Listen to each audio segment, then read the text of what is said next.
Pernah kepikiran nggak sih, kenapa kehidupan di planet kita ini kayaknya teratur banget? Seolah-olah setiap makhluk hidup itu punya alamatnya masing-masing. Penguin di satu tempat, unta di tempat lain. Apa ya yang sebenarnya ngatur semua ini? Pertanyaannya kelihatannya simpel kan? Kenapa penguin cuma ada di kutub yang super dingin, sementara unta adanya ya di gurun yang panasnya minta ampun? Nah, jawabannya ternyata jauh lebih dalam dan jujur aja keren banget. Ini mengungkap aturan-aturan tak terlihat yang mengatur buku alamat raksasa kehidupan di bumi. Soalnya, ini semua tuh bukan kebetulan, sama sekali bukan acak. Ada seperangkat aturan yang sangat kuat yang menentukan di mana setiap spesies bisa tinggal dan berkembang. Dan sekarang, yuk kita coba bongkar bareng-bareng aturan mainnya. Oke, kita mulai dari yang paling besar dan paling fundamental. Faktor pertama yang jadi sutradara utama di panggung global kehidupan ini adalah iklim. Jadi apa sih maksudnya faktor iklim atau klimatik itu? Gampangnya gini, ini adalah kondisi lingkungan utama di suatu wilayah. Coba bayangin suhu rata-rata, seberapa sering hujan turun, tingkat kelembapan udara, sampai seberapa kencang angin berhembus. Nah, itu semua adalah iklim. Biar lebih kebayang, kita bandingin aja dua tempat yang super kontras, hutan hujan tropis sama gurun. Apa beda utamanya? Jawabannya simple, air. Di hutan, curah hujan tinggi banget, dan hasilnya, boom, kehidupan meledak, ragamnya luar biasa banyak. Sebaliknya, di gurun, air itu barang langka, jadi yang bisa bertahan ya cuma spesies-spesies paling jago beradaptasi aja. Yuk kita bedah lebih dalam. Pertama, suhu.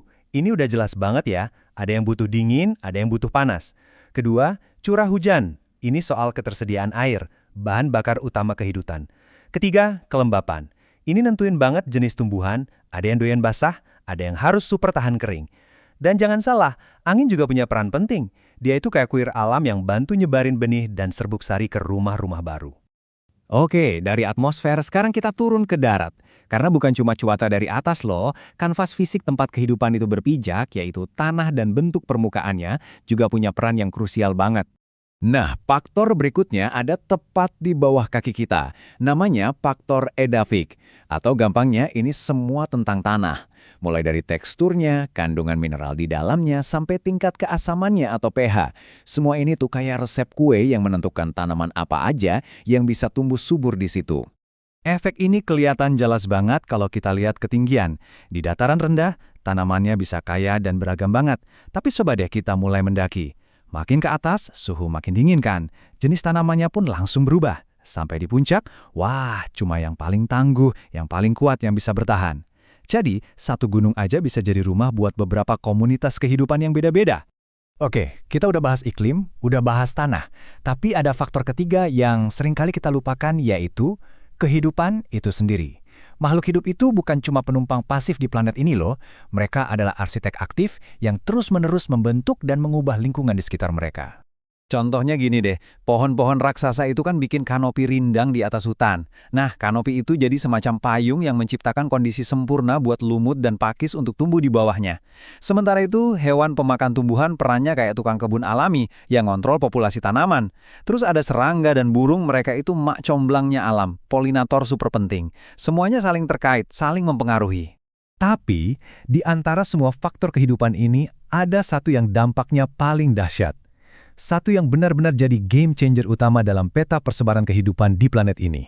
Di antara semua makhluk hidup yang ada satu yang kekuatannya nggak ada tandingannya. Kita, manusia. Setiap tindakan kita, baik yang kita sengaja maupun yang tidak, punya kekuatan untuk menulis ulang seluruh buku alamat kehidupan di bumi dan mengubahnya secara total. Dan yang paling penting adalah, kita ini memainkan dua peran sekaligus, seperti dua sisi koin. Melalui deforestasi, kita bisa menghancurkan habitat, secara efektif menghapus alamat banyak spesies dari peta. Tapi di sisi lain, melalui reboisasi, kita juga punya kekuatan untuk memperluas kembali habitat itu, membantu memulihkan peta persebaran kehidupan. Dan ini membawa kita pada satu pertanyaan penutup yang sangat besar. Sebagai kekuatan paling dominan di planet ini, peran apa yang akan kita pilih? Apakah kita akan menjadi penulis yang merusak, atau kita mau jadi penjaga yang bijaksana untuk buku alamat kehidupan yang luar biasa ini? Keputusan kita hari ini akan menulis cerita untuk masa depan.